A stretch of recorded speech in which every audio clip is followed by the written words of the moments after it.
দাদা অশোক কীর্তনীয় মহাশয় তিনি আমাদের মধ্যে এসে একবার দাঁড়ান এবং ঠাকুরের ভক্তদের কাছে তিনিও আশীর্বাদ নেবেন এবং আমিও আশীর্বাদ চাই।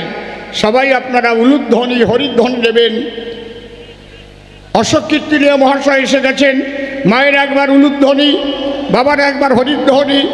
জয় জয় হরিচাঁদ গুরুচাঁদ তারকচাঁদ হীরামন গোলকচাঁদ অশ্বিনী গোপাল চাঁদ পিঠে হরি হরি বল হরি বল হরি বল হরি বল হরি বল হরি বল।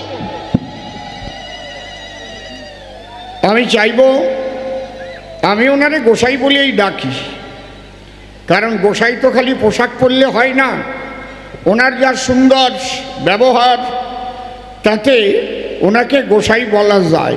উনি দু চার কথা এখানে বলুন, তারপরে আমি আমার গান আরম্ভ করছি। জয় হরি বল। জয় শান্তি সত্য বাবা চরণে প্রণাম জানিয়ে আমি আপনাদের ঘরের সন্তান দুই একটি কথা শুধু বলে যাব এখান থেকে। আজকে এখানে যে অনুষ্ঠানটা হচ্ছে হরিচাঁদ ঠাকুরের 214তম জন্ম জয়ন্তী উপলক্ষে আজকে আমরা যারাই এখানে এসেছি আমার দৃঢ় বিশ্বাস 99% জন মতুয়া সম্প্রদায়ের মানুষ। কবিবর অসীম সরকার যে কথাগুলো বলেছেন, দেখুন ততটা ভালো আমি নই। অসীম সরকার ভালো বলেই আমার প্রশংসাটা করেছেন, কারণ তখনই আমি ভালো হব যখন এই সম্প্রদায়ের মানুষের জন্য কিছু করে যেতে পারবো। সেই সময় এখনো আসেনি। আমরা লড়াই করে যাচ্ছি। শুধু মতুয়াদের সম্পর্কে দু চারটি কথা এখান থেকে আমি বলে যাব আপনাদেরকে। আমরা যারা পূর্ববঙ্গ বা পূর্ব পাকিস্তান অধুনা বাংলাদেশ, বর্তমানে বাংলাদেশ যেটা, আমরা সেখান থেকে সবাই এসে এখানে বসতি স্থাপন করেছি। ম্যাক্সিমাম লোক 1947 সালের পরে এসেছে। যে ধারাবাহিকতা 1971 সালের পরে কিন্তু বেশিটা এসেছে। আমাদের যে লড়াই, আমরা অখণ্ড ভারতবর্ষের নাগরিক ছিলাম। আমরা রাতের অন্ধকারে নিজ মাতৃভূমে আমরা আজকে বিদেশি হয়ে গিয়েছি। আমাদের মূল লড়াই এই যে উদ্বাস্তু সম্প্রদায়ের মানুষ আছেন, যত সময় না আমরা আমাদের নাগরিকত্ব ফুলফিল অর্থাৎ পূর্ণতা না পাচ্ছি, তত সময় আমাদের লড়াই জারি থাকবে। দেখুন, লড়াই করতে গেলে রাষ্ট্র ক্ষমতা যাদের কাছে থাকে সবসময় সেই পক্ষেই থাকা উচিত। আগে আমি একজন মতুয়া, আমি চাবো আমার সম্প্রদায়ের মানুষের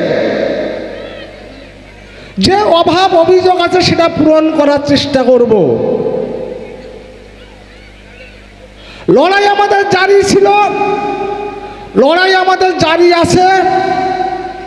সিটিজেনশিপ অ্যামেন্ডমেন্ট বিল, সেটা সিটিজেনশিপ আইনে পরিণত হয়েছে, বিল পাস হয়েছে। কিছু কিছু মানুষ আমরা নাগরিকত্ব পেয়েছি, উদ্বাস্তু সম্প্রদায়ের মানুষ, কিন্তু এখনো সেটা সরলীকৃত হয়নি। কেন সরলীকৃত হয়নি সেটা আপনি আমি সবাই জানি, যেহেতু ওটা রাজনৈতিক মঞ্চ না, সে বক্তব্য আমি আপনাদের মাঝখানে দিতে আসিনি। শুধু একটা কথাই আপনাদের মাঝে আমি এখানে দাঁড়িয়ে বলে দিয়ে যাব, আমরা উদ্বাস্তু সম্প্রদায়ের মানুষ, আমরা নিজ মাতৃভূমি আজকে পরবাসী হয়েছি। যত সময় না আমাদের এই উদ্বাস্তু তকমাটা আমাদের মাথার থেকে কপাল থেকে যে অভিশাপটা আছে মুছে ফেলতে পারছি, তত সময় আমাদের এই লড়াই জারি থাকবে। এবং সমগ্র উদ্বাস্তু সম্প্রদায়ের মানুষ আপনারা যে দলই রাষ্ট্র ক্ষমতায় আছে তাদের পাশে থাকবেন। শুধু এটা আমার বক্তব্য থাকলো।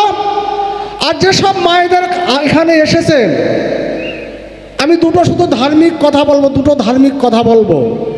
একটা কথা আছে, আমাদের এই যে পিছিয়ে পড়া যে বর্গটা আমরা ছিলাম সমাজের মানুষ, আমাদের কোনো ধর্মীয় স্বাধীনতা ছিল না।